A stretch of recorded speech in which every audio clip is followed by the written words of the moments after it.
Hola, muy buenos días. Mi nombre es Jonathan Góngora, estudiante de Administración de Empresas. En el siguiente video quiero brindarles un concepto sobre las barreras arancelarias, además mostrar los beneficios y características de estas mismas.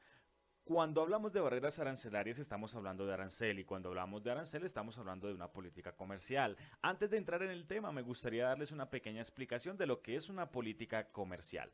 La política comercial es una norma o medida que adopta un país ante su comercio exterior.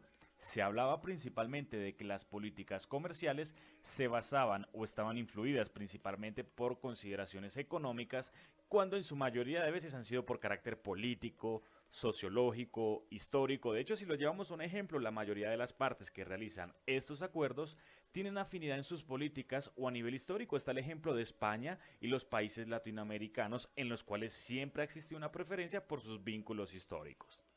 La política comercial tiene como objetivo aumentar la competitividad, incrementar y sostener la participación productiva nacional en la producción mundial, aumentar la capacidad productiva, mejorar los niveles de empleo, mejorar la distribución de ingreso y nivel de vida de la población, estimular el cambio tecnológico, entre otros.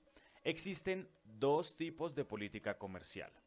Una, la política proteccionista, que es una política que busca proteger la producción y empleos de un país imponiéndole restricciones o aranceles a los bienes o servicios provenientes del extranjero, encareciéndolos para hacerlos menos competitivos frente a los nacionales. Y la política aperturista, que se da cuando el gobierno estimula las exportaciones y restringe las importaciones, utilizada para incrementar la demanda de productos nacionales en el exterior y estimular la producción de la industria nacional. Ya teniendo conocimiento de lo anterior, vamos a entrar en materia y hablar de barreras arancelarias. En realidad, cuando vamos a hablar de barreras arancelarias, estamos hablando de un arancel. La historia del arancel tiene un surgimiento en el siglo XVIII a partir de la teoría del libre comercio en las obras de sus mayores ilustres que fueron Adam Smith y David Ricardo. Su teoría fue utilizada por primera vez en 1846 en Gran Bretaña, cuando se generó una crisis en la cosecha de los granos, la cual amenazaba con crisis de hambre a su población. Es allí cuando su mandatario decide hacer uso por primera vez de esta teoría, aplicando una serie de impuestos o barreras arancelarias a todos los productos importados que llegaran a su nación. En 1947 se crea el Acuerdo General sobre Aranceles Aduaneros y Comercio, conocida también como GATT. ¿Qué es el GATT? Es un acuerdo multilateral que busca liberalizar el comercio entre los países, eliminando las barreras, cuotas de importación y subsidios.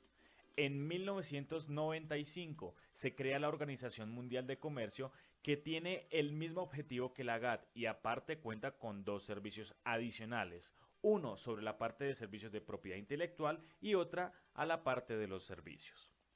La creación de estas organizaciones han favorecido, ya que los debates que se han presentado entre los países en el tema de comercializar han sido resueltos. ¿Qué es una barrera arancelaria? Esto es lo que conocemos como impuestos o aranceles que deben pagar en un país los importadores y exportadores en las aduanas para la entrada y salida de mercancías. Para poder conocer este tipo de regulaciones que inciden en el producto del mercado al que queremos comercializar, solo basta con mirar las tarifas aduaneras. Las tarifas, aparte de utilizarse como una herramienta de recaudo, genera transparencia y seguridad tanto para el que importa como para el exportador. ¿Cuál es el objetivo de las barreras arancelarias? Es el de impedir la importación de ciertas mercancías, ya sea para equilibrar la balanza comercial del país, para proteger la producción nacional o para incrementar el intercambio entre países, por ejemplo, los tratados comerciales. ¿Qué es un arancel?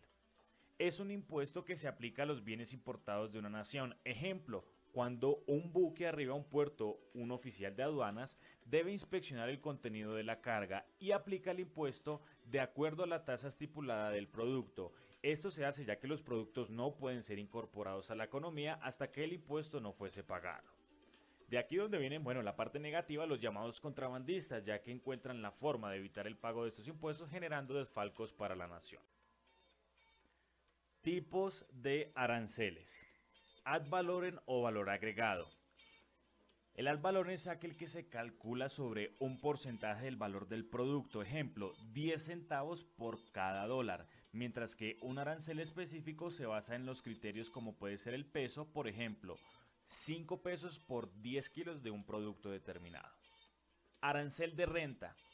Es una serie de tarifas destinadas especialmente para recaudar fondos para parte del gobierno.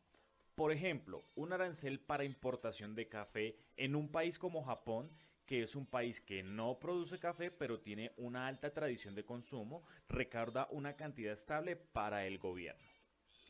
Arancel proteccionista. Este arancel es usado para inflar los precios de manera intencional para proteger el mercado nacional del extranjero. Arancel específico. Es aquel que se aplica sobre una cantidad relacionada directamente con la cantidad de producto que se importa. Por ejemplo, el peso neto de las mercancías o las unidades. Arancel mixto. Está formado por un derecho ad valorem y uno específico, y el derecho final aplicable es la suma de estos dos.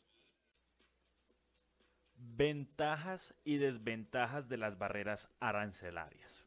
Ventajas. El país propietario poseerá los medios para realizar proyectos, sobre todo si es una importación, puesto que el impuesto sobre la importación es mucho más alto. Mejora en un nivel increíble el uso de los productos internos, puesto que el uso del exterior son mucho más caros.